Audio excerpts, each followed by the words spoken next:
الحمد لله نحمده ونستعينه ونستغفره ونؤمن به ونتوكل عليه ونعوذ بالله من شرور أنفسنا ومن سيئات أعمالنا من يهده الله فلا مضل له ومن يضلله فلا هادي له ونشهد أن لا إله إلا الله وحده لا شريك له ونشهد أن سيدنا ونبينا ومولانا محمدًا عبده ورسوله صلى الله عليه وعلى آله وأصحابه وبارك وسلم تسليماً كثيرا أما بعد فأعوذ بالله من الشيطان الرجيم بسم الله الرحمن الرحيم فاذكروني أذكركم واشكروا لي ولا تكفرون صدق اللہ العظیم۔ معزز حاضرین، بزرگوں اور بھائیوں،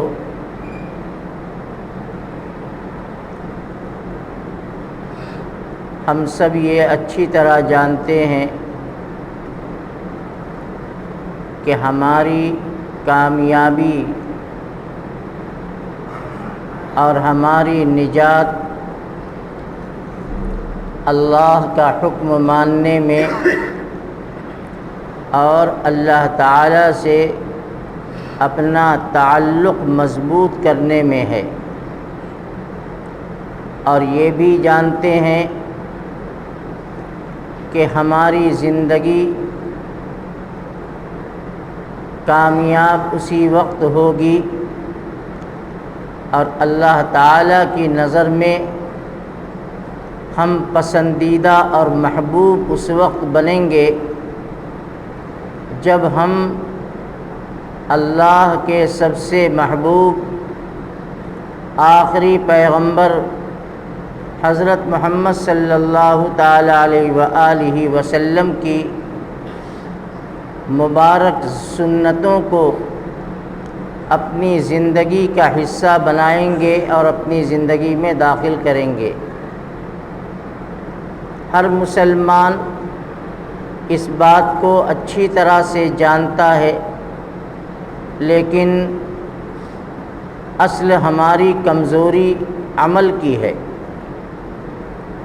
عمل کے اعتبار سے ہم اللہ کے حکم سے بھی بہت دور چلے گئے اور نبی کی مبارک زندگی سے بھی ہم بہت دور چلے گئے۔ اللہ تعالیٰ نے قرآن پاک میں جگہ جگہ ایمان والوں کو مخاطب کیا ہے اور مختلف طریقے سے سمجھایا ہے کہ ہمارا رشتہ اپنے سے مضبوط کر لو، تم مجھ سے قریب ہو جاؤ، اور مجھ سے اگر تم قربت چاہتے ہو کہ اللہ میرے قریب ہو جائے، میری دعاؤں کو سنے، میری ضرورتوں کو پوری فرما دے، تو اللہ فرماتے ہیں کہ میرا کہنا مانو، میں نے جو حکم دیا ہے اس پر چلو۔ اللہ تعالیٰ نے اس آیت میں اسی بات کی طرف اشارہ فرمایا ہے، فَاذْكُرُونِي أَذْكُرْكُمْ، اے میرے بندو تم مجھے یاد کیا کرو۔ اذکرکم، جب تم مجھ کو یاد کرو گے تو میں بھی تمہیں یاد کروں گا۔ فرمایا واشکروا لی ولا تکفرون، اے میرے بندو تم ہر وقت میری نعمتوں کا شکر ادا کیا کرو، میری نعمتوں کی ناشکری مت کیا کرو۔ قرآن پاک اللہ کا کلام ہے، اللہ تعالیٰ بڑے مختصر انداز میں کوئی بات فرماتے ہیں، لیکن اس کے اندر بڑی گہرائی ہوتی ہے۔ اللہ فرماتے ہیں کہ اے میرے بندو تم مجھے یاد کیا کرو۔ اللہ کی یاد کیسے ہو؟ ہم کیسے اللہ کا ذکر کریں؟ عام طور سے ہم یہ سمجھتے ہیں کہ اللہ کے ذکر کا مطلب یہ ہے کہ ہم تسبیح زیادہ پڑھا کریں،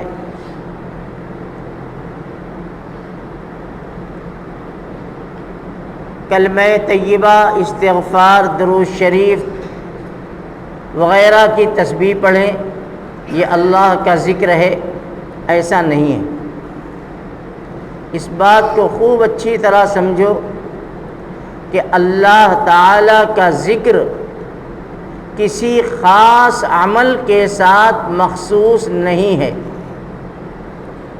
بلکہ جس وقت جیسی ضرورت ہو اس ضرورت کے مطابق ہم کام کریں، اپنی زندگی کو صحیح طریقے پر لگائیں تو ہماری پوری زندگی ذکر ہے۔ میں آپ کو سمجھاؤں گا، پوری زندگی ذکر ہے، کسی خاص عمل کا نام ذکر نہیں ہے۔ نماز کا وقت ہوا، آپ مسجد میں نماز کے لیے آ گئے، یہ بھی اللہ کا ذکر ہے۔ اور سب سے بڑا ذکر ہے کہ آپ اللہ کے سامنے ہاتھ باندھ کر کھڑے ہو گئے اور اپنی زبان سے اللہ کا کلام پڑھ رہے ہیں، رکوع سجدے میں جا رہے ہیں تو اللہ کی تسبیح بیان کر رہے ہیں۔ نماز کے وقت میں نماز کا پڑھنا یہ اللہ کا سب سے اہم ذکر ہے۔ آپ قرآن پڑھ رہے ہیں، قرآن کا پڑھنا یہ اللہ کا ذکر ہے۔ جتنی اللہ توفیق دے پڑھنے کی، قرآن پڑھنے کا معمول بنائیے۔ جتنی دیر آپ قرآن پڑھیں گے یہ اللہ کا ذکر ہے۔ رمضان کا مہینہ آ گیا، آپ نے اللہ کے حکم کے مطابق روزہ رکھا، یہ روزہ بھی اللہ کا ذکر ہے۔ آپ اپنے کسی رشتہ دار کے ساتھ ملتے ہیں، کوئی بیمار ہے، اس کی بیماری کو سن کر آپ اس کی عیادت اور ملاقات کے لیے جا رہے ہیں، تو یہ چلنا اور بیمار کے پاس پہنچنا، ان کے پاس بیٹھنا، یہ اللہ کا ذکر ہے۔ یہ سب کے سب وقت عبادت میں اور ذکر میں شمار کیا جاتا ہے۔ آپ تاجر ہیں، مزدور ہیں، ملازم ہیں، آپ تجارت کر رہے ہیں، اپنی دکان پر اپنی گدی پر بیٹھے ہوئے ہیں، لین دین کر رہے ہیں، خرید و فروخت میں لگے ہوئے ہیں، لیکن آپ کی نیت یہ ہے کہ ہم صحیح کام کریں، صحیح کاروبار کریں، حلال طریقے پر ہم کمائیں، تاکہ حلال روزی حاصل کر کے ہم حلال روزی استعمال کریں، اپنے بیوی بچوں کو حلال کمائی سے کھلائیں۔ تو یہ تجارت یہ بھی اللہ کا ذکر ہے، یہ معمولی چیز نہیں ہے، یہ تجارت بھی اللہ کا ذکر ہے اگر ہماری نیت صحیح ہے۔ ادھر آ جائیے، ادھر کچھ جگہ خالی ہے اندر کی طرف، ادھر تو بھر گیا، ادھر اس طرف کو آ جائیں، کچھ جگہ خالی ہے۔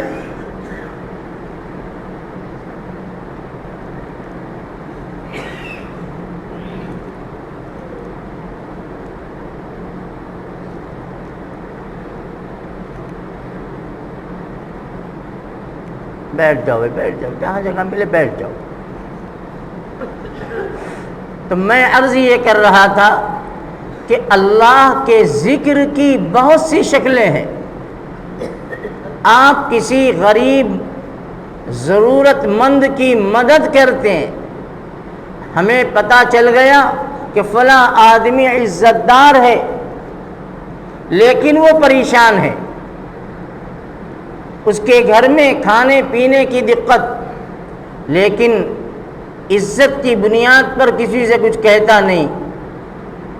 آپ جا رہے ہیں، پتہ چلا اللہ نے آپ کو توفیق دی، آپ نے کوئی کھانے کا سامان یا نقد پیسہ لیا تاکہ ہم اس تک پہنچا دیں عزت کے ساتھ، یہ عمل بھی اللہ کا ذکر ہے.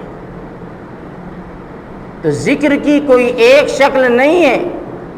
ہمارے حکیم الاسلام حضرت مولانا قاری طیب صاحب نور اللہ مرقدہ تو عجیب بات فرماتے تھے. حضرت فرماتے تھے کہ اگر ہم اپنی زندگی کو اسلامی اور سنت کی بنا لیں، ایک مسلمان کی 24 گھنٹے کی زندگی اللہ کا ذکر ہے، اللہ کی یاد ہے. مثلا حضرت مثال دے کے فرماتے تھے، کھانے کا وقت ہوا، آپ کھانا کھانے بیٹھے، آپ نے ہاتھ دھلا، پھر اس کے بعد دسترخوان پر بیٹھے اور دائنے ہاتھ سے بسم اللہ کہہ کے آپ نے کھانا شروع کیا. یہ کھانا اور یہ عمل یہ اللہ کا ذکر ہے. کھانے کے دوران خاموشی سے آپ کی زبان پر الحمدللہ، کھانے سے فارغ ہونے کے بعد الحمدللہ الذی اطعمنا وسقانا وجعلنا من المسلمین، یا اگر کہیں دوسرے کے دسترخوان پر دعوت میں گئے تو پڑھیے اللہم اطعم من اطعمنی وسقی من سقانی. آپ نے یہ دعا پڑھا، یہ پورا کھانا یہ اللہ کا ذکر بن گیا. حضرت فرماتے تھے کہ آپ کو جمائی آئی، انسان ہے جمائی آتی ہے، سب کو آتی ہے، جمائی آئی، آپ نے بائیں ہاتھ کا الٹا حصہ، بائیں ہاتھ کا الٹا حصہ یوں منہ پہ رکھا، اور جب جمائی مکمل ہوئی لا حول ولا قوت الا باللہ، یہ ذکر ہے. کوئی اچھی خبر سنی، آپ کی زبان سے نکلا الحمدللہ، یہ ذکر ہے. کوئی افسوس کی بات سنی، آپ کی زبان سے نکلا انا للہ، یہ ذکر ہے. کوئی تعجب کی بات آپ کے سامنے آئی، آپ کی زبان سے نکلا سبحان اللہ، اللہ اکبر، یہ ذکر ہے. مومن کی پوری زندگی ذکر ہے. اگر وہ سنت کے مطابق آ جائے اور ہم کام کریں تو کوئی ذکر کی کوئی مخصوص شکل نہیں ہے کہ ہم خانقاہ میں جا کر بیٹھیں، تسبیح کا دانہ لے کر بیٹھیں اور صرف تسبیح پڑھتے رہیں، یہی ذکر نہیں ہے. مومن کی پوری زندگی ذکر ہے. حضرت فرمایا کرتے تھے بس شرط یہ ہے کہ سنت کے مطابق زندگی گزرے. استنجا خانے میں آپ جا رہے ہیں، باماں قدم پہلے رکھا اور قدم رکھنے سے پہلے پڑھ لیا اللہم انی اعوذ بک من الخبث والخبائث. اے اللہ ہم خبیث جنات اور خبیث جنی سے اور بری مخلوق سے جو یہاں پر موجود ہے، ہم آپ کی پناہ چاہتے ہیں. اعوذ بک من الخبث والخبائث. تو استنجا بیت الخلاء میں جانا یہ عبادت بن گیا. جب فارغ ہو کر آپ باہر نکلے، دائیں پاؤں سے نکلے اور نکلتے ہی آپ نے پڑھا الحمدللہ الذی اذھب عنی الاذی وعافانی. تمام تعریف اس اللہ کی ہے جس نے ایک تکلیف والی چیز کو مجھ سے دور کر دیا اور مجھے سکون دے دیا. یعنی استنجا ہو چھوٹا یا بڑا، عافیت کے ساتھ فراغت ہو جائے، یہ اللہ کی بہت بڑی نعمت ہے. یہ بہت بڑی نعمت ہے. اللہ کا شکر آپ نے ادا کیا. الحمدللہ الذی اذھب عنی الاذی.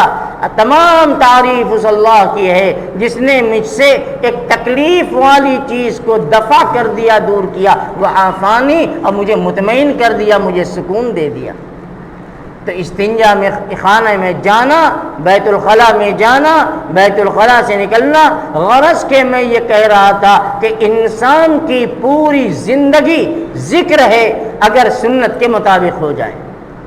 تو تو اللہ فرماتے ہیں فَاذْكُرُونِي أَذْكُرْكُمْ، اے میرے بندو تم مجھے یاد کیا کرو۔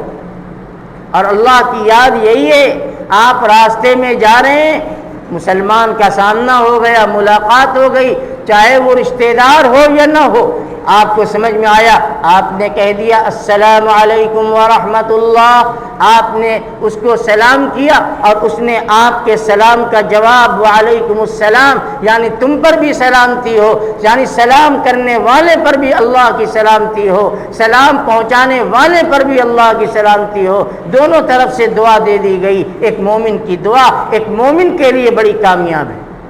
یہ ذکر ہے، راستے میں چلنا عبادت۔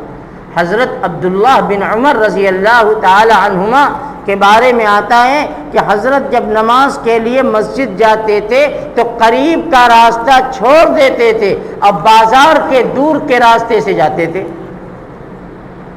مسجد کا قریب تھی ان کے مکان سے، لیکن وہ دور کے راستے بازار سے ہو کے گزرتا تھا، ادھر سے جاتے تھے۔ پوچھنے والے نے پوچھا کہ حضرت مختصر راستہ ہے، سکون کا راستہ ہے، اور آپ اتنے لمبے راستے سے گھوم کے اور وہ بھی بازار کے راستے سے گھوم کے جاتے ہیں، آخر کیا وجہ ہے؟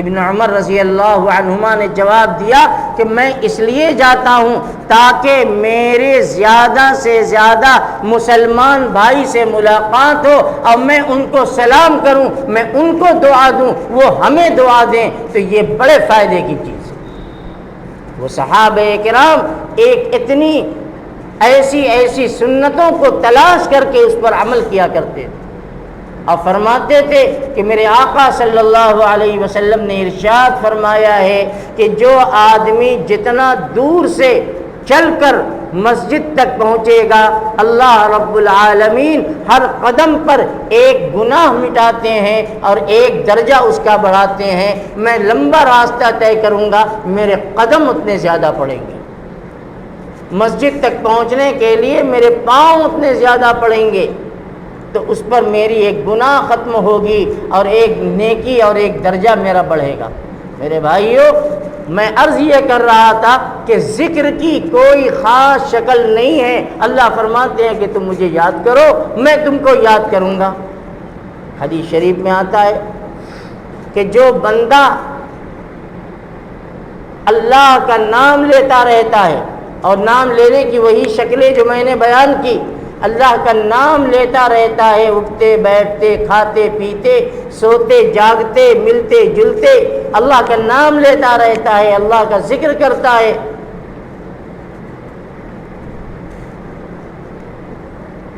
اللہ کا ذکر کرتا ہے، تو جب اس کے اوپر کوئی مصیبت آتی ہے، کوئی آفت آتی ہے، پریشانی آتی ہے، کسی طرح کی پریشانی، کاروبار کی پریشانی، بیوی کی پریشانی، نافرمان اولاد کی پریشانی، سیاسی اور ملکی سماجی حالات کی پریشانی، کسی بھی قسم کی پریشانی ہو، تو جو بندہ اچھی حالت میں اللہ کو یاد کرتا ہے، اللہ کا نام لیتا ہے، تو جب کوئی پریشانی کے موقع پر وہ اللہ کے آگے ہاتھ اٹھاتا ہے اور اپنی پریشانی اپنے دکھ کو خدا کے سامنے کہتا ہے، اے اللہ یہ مصیبت ہے اسے دور فرما دے، اے اللہ یہ پریشانی ہے اسے دور فرما دے، اے اللہ یہ فلاں فلاں چیزیں ہیں، ہم مشکلات میں ہیں، اے اللہ آپ مشکل کا حل کر دے۔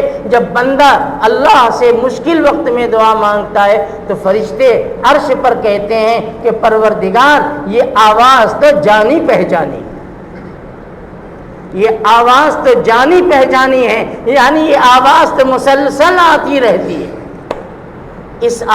یہ زبان تو اللہ کا نام لیتی رہتی ہے، اللہ کا ذکر کرتی رہتی ہے، یہ جانی پہچانی آواز ہے۔ اور فرشتے رب العالمین سے درخواست کرتے ہیں کہ اے پروردگار آپ کا یہ بندہ ہے جو مصیبت میں ہے، جو پریشانی میں ہے، جو دکھ میں ہے، اور دکھ میں آپ کو پکار رہا ہے اور آپ سے آسانی اور سہولت مانگ رہا ہے، اے اللہ اس بندے کے دعا کو قبول فرمائیے۔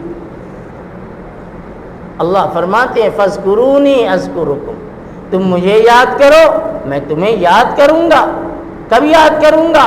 جب تمہارا کوئی سہارا نہ ہوگا، جب تمہارے مخالفین کا ماحول ہر طرف ہوگا اور تم یہ سمجھو گے کہ اب تو ہمارے لیے کوئی سہارا نہیں، کوئی آسرا نہیں، ہر طرف دشمن کھڑا ہے، ہر طرف مخالف کھڑے ہیں، ہر طرف سے مصیبتوں کی یورشیں اور سازشیں ہو رہی ہیں، اس وقت جب تم کہو گے اے اللہ ہم اس مصیبت میں ہیں، ہم پریشانی میں ہیں، آپ ہماری مصیبت کو دیکھ رہے ہیں، آپ کے پیغمبر آخری نبی کی امت مصیبتوں اور پریشانی کے پہاڑ کے نیچے کچلی جا رہی ہے، اے ارحم الراحمین ہماری مدد فرما، ہم سب پر رحم فرما، اپنے نبی کی ایمان والی امت پر رحم فرما، تو کیا اللہ تعالیٰ کی رحمت جوش میں نہیں آئے گی؟ یقیناً آئے گی۔ تو خدا فرماتے ہیں کہ بندے تم مجھے اچھے وقت میں یاد کر،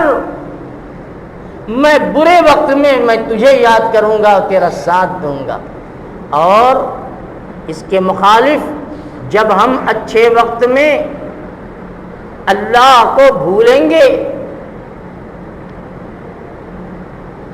اور اپنی موج مستی عیش اور مزے اڑانے میں لگیں گے، اور پھر جب کوئی مصیبت آفت آئے گی پھر اس کے بعد اللہ کے سامنے ہاتھ پھیلائیں گے اے اللہ اس مصیبت کو دور کر دے، تو فرشتے کہتے ہیں کہ یہ تو بڑی نامانوس آواز ہے، یہ آواز تو کبھی آئی نہیں، یہ آواز تو ہم نے کبھی سنی نہیں، یہ تو بالکل انجانی نامانوس نئی آواز ہے، اس کی کیا سنی جائے؟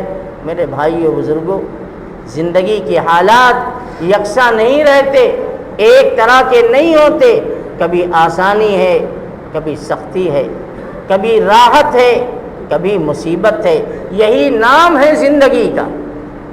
اسی طرح سے زندگی کٹتی ہے، اسی طرح سے زندگی گزرتی ہے، حالات کبھی یکساں نہیں رہتے۔ پوری اسلامی تاریخ 1400 سال کی اٹھا کر دیکھو گے، آپ کو کسی بھی دور میں کسی بھی زمانے کے اندر کوئی ایسی چیز نہیں ملے گی کہ ہر وقت سکون ہی سکون ہو، ہر وقت آرام ہی آرام ہو، ہر وقت جو ہے راحت ہی راحت ہو۔ اللہ تعالیٰ تو ایمان والوں کو جھنجھوڑتے رہتے ہیں، ان کے اوپر آزمائش اور ان کے اوپر امتحان ڈالتے رہتے ہیں، اور اللہ تعالیٰ ایمان والوں کی آزمائش کرتے رہتے ہیں۔ وہ آزمائش کل بھی ہوئی تھی، آج بھی ہو رہی ہے، آئندہ بھی ہوتی رہے گی۔ ہم یہ نہ سمجھیں کہ اگر یہ مصیبت ٹل جائے گی پھر اس کے بعد ہم چین کی سکون کی زندگی گزاریں گے، ایک مصیبت ختم ہوگی دوسری آئے گی، دوسری ختم ہوگی تیسری آئے گی، اور اسی میں ہماری زندگی گزرتی رہے گی۔ ہمارے بڑے ایسی ہی زندگی گزار کے چلے گئے دنیا سے، آج ہم ہیں کل ہم بھی چلے جائیں گے، اور ہوگا وہی جو اللہ چاہے گا۔ وَمَا تَشَاءُونَ إِلَّا أَن يَشَاءَ اللَّهُ، اللہ جو چاہیں گے وہی ہوگا، اس لیے کہ قدرت کے فیصلے ہی سے حاکم کا دل بھی قدرت کے ہاتھ میں، رعایا کا دل بھی قدرت کے ہاتھ میں، مالک کا دل بھی اللہ کے ہاتھ میں، ملازم کا دل بھی اللہ کے ہاتھ میں، وہ جدھر چاہے پلٹ دے۔ ابھی پچھلے جمعے میں میں نے تفصیل سے اس موضوع پہ بیان کیا تھا۔ بہرحال تو اللہ فرماتے ہیں فَاذْكُرُونِي أَذْكُرُكُمْ، اے میرے بندو تم مجھے یاد کرو، میں تم کو یاد کرتا رہوں گا۔ آگے فرمایا وَاشْكُرُوا لِي، اے میرے بندو تم جس حال میں رہو میرا شکر ادا کیا کرو، میرے شکر گزار بن جاؤ۔ یہ نہیں کہ کچھ حالات آ گئے، مال کی پریشانی، کاروبار کی پریشانی، پیسوں کی تنگی، یا کچھ باہری حالات آ گئے پھر زبان پر ناشکری کے الفاظ آنے لگیں، بیماری کی پریشانی آ جائے اب آدمی ناشکری کرنے لگے، اللہ کو یہ پسند نہیں۔ اللہ فرماتے ہیں کہ تم میرا شکر ہر حال میں ادا کیا کرو، جس حال میں ہو وہ میری بہت بڑی نعمت ہے اور میری بہت بڑی رحمت ہے کہ ہم نے تمہیں اس حال میں رکھا ہے۔ میں آپ کو ایک حدیث سناتا ہوں، میرا وقت پورا ہو جائے گا۔ ایک حدیث سناتا ہوں،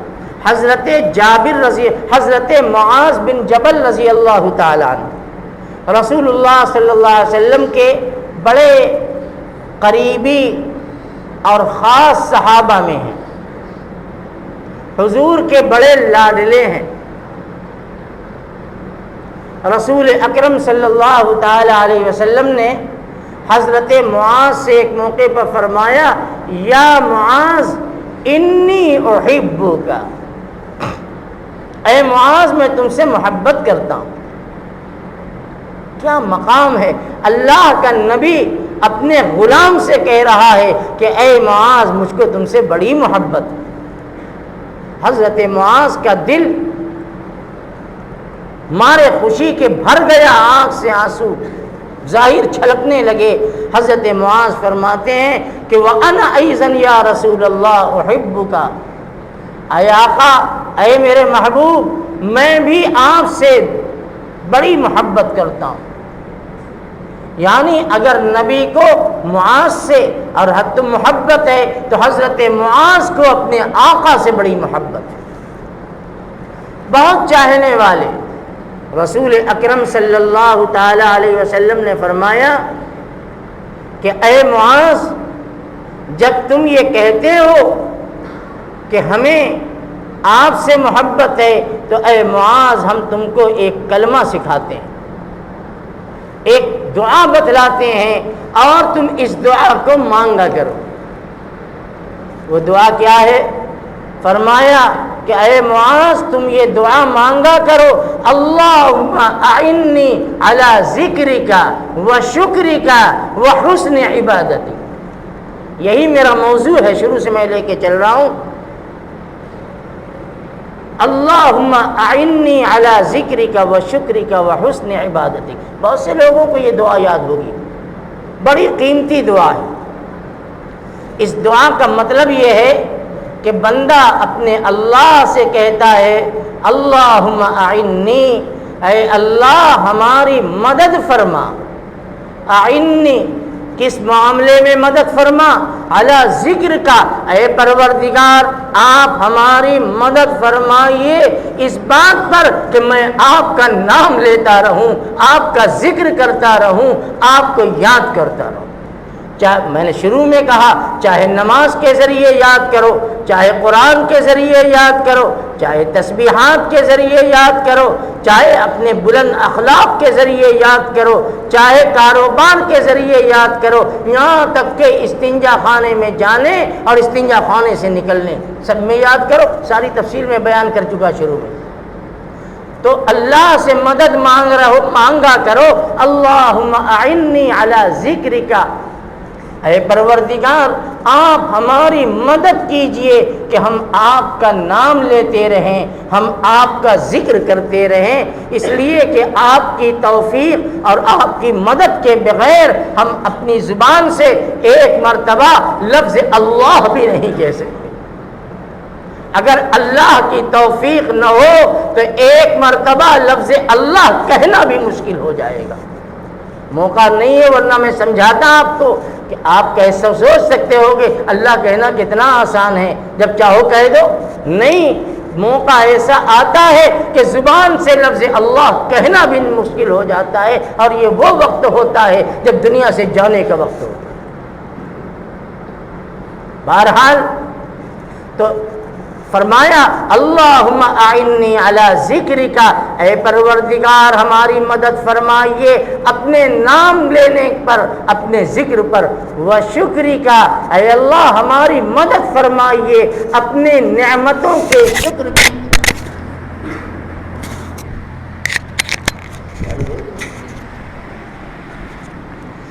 اے اللہ ہماری مدد فرمائیے اپنی نعمتوں کے شکر پر، یعنی زبان آپ کی نعمت، آنکھ نعمت، ہاتھ پاؤں نعمت، دل دماغ نعمت، کان کا سے سننا، آنکھ سے دیکھنا، یہ سب آپ کی نعمت ہے۔ اے اللہ ہماری مدد فرمائیے کہ ہم آپ کی ان قیمتی نعمتوں کا شکر ادا کرتے رہیں۔ اور فرمایا وحسن عبادتک، اے پروردگار ہماری مدد فرمائیے کہ ہم آپ کی ایسی بندگی اور آپ کی ایسی عبادت کریں جو آپ کو پسند ہو۔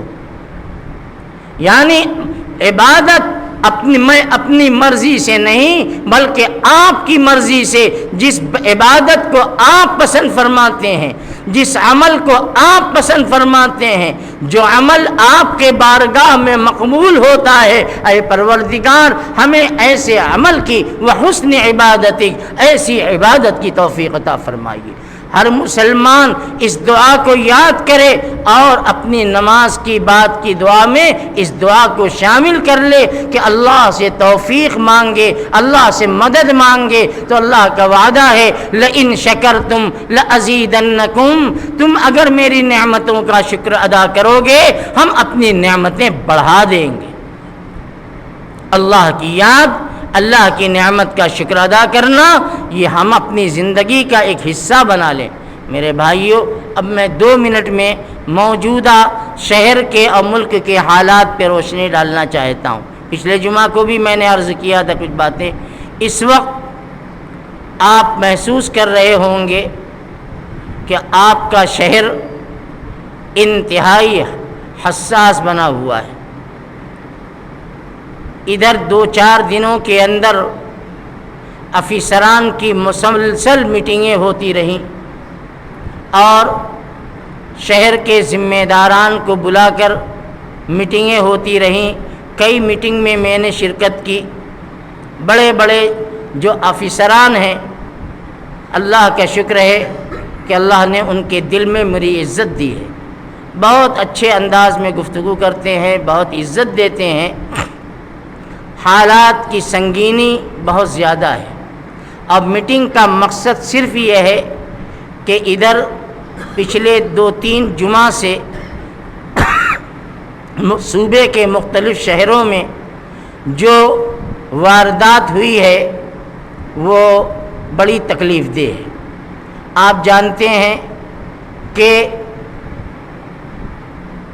مصیبت کس پر آتی ہے، پریشانی کس کو اٹھانی پڑتی ہے، یہ سب کے سامنے ہے۔